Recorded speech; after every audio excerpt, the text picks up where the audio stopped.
राधे राधे दोस्तों, नमस्ते। कैसे हैं आप सभी? उम्मीद करते हैं आप सभी एकदम बढ़िया होंगे, मज़े में होंगे और खुश होंगे। तो दोस्तों, आज है धनतेरस और आप सभी को धनतेरस की ढेर सारी शुभकामनाएं। माता लक्ष्मी जी, कुबेर महाराज की कृपा आप सभी पर हमेशा बनी रहे और सबके घरों में सुख समृद्धि हमेशा बरकत बनी रहे।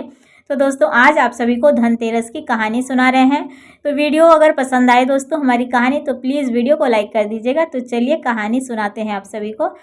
तो दोस्तों, कार्तिक माह के कृष्ण पक्ष की त्रयोदशी तिथि के दिन धनतेरस का पूजा किया जाता है और इस दिन बहुत ही श्रद्धा और विश्वास के साथ सभी लोग ये पर्व मनाते हैं और धनवंतरी की पूजा और देवी लक्ष्मी माता की पूजा, कुबेर भगवान की पूजा अर्चना करते हैं। और इस दिन यही मान्यता है, इस तरह से हमें पूजा करनी चाहिए। तो इस दिन को मनाने के पीछे धनवंतरी के जन्म लेने के अलावा और भी दूसरी कहानी प्रचलित है।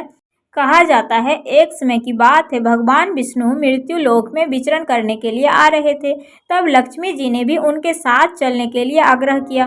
तब विष्णु जी ने कहा कि यदि मैं जो बात कहूँ अगर तुम वैसा ही करोगी तो फिर मैं तुम्हें अपने साथ ले चलूँगा।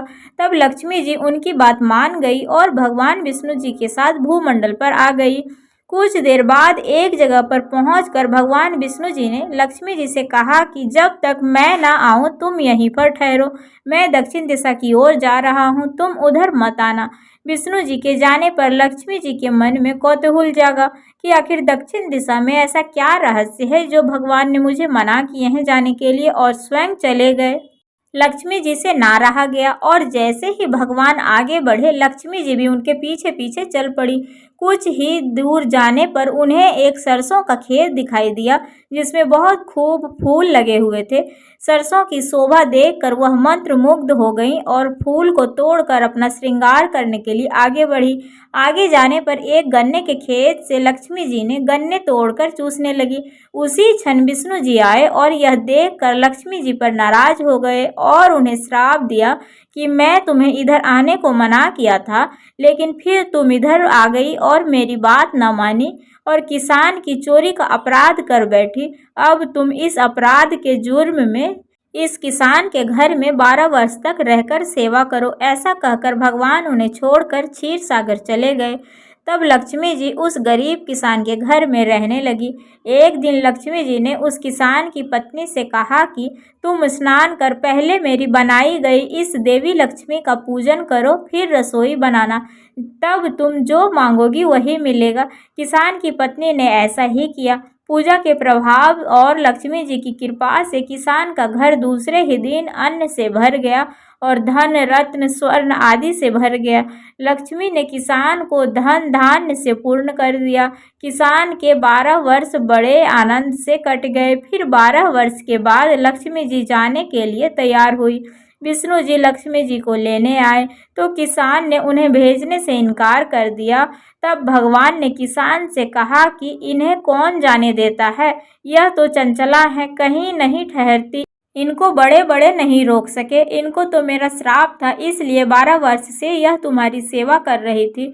तुम्हारा 12 वर्ष की सेवा अब पूरी हो चुकी है। किसान हठपूर्वक बोला कि मैं लक्ष्मी जी को जाने के लिए नहीं दूंगा। तब लक्ष्मी जी ने कहा कि हे किसान, तुम मुझे रोकना चाहते हो तो जो मैं कहूँ वैसा ही तुम करो।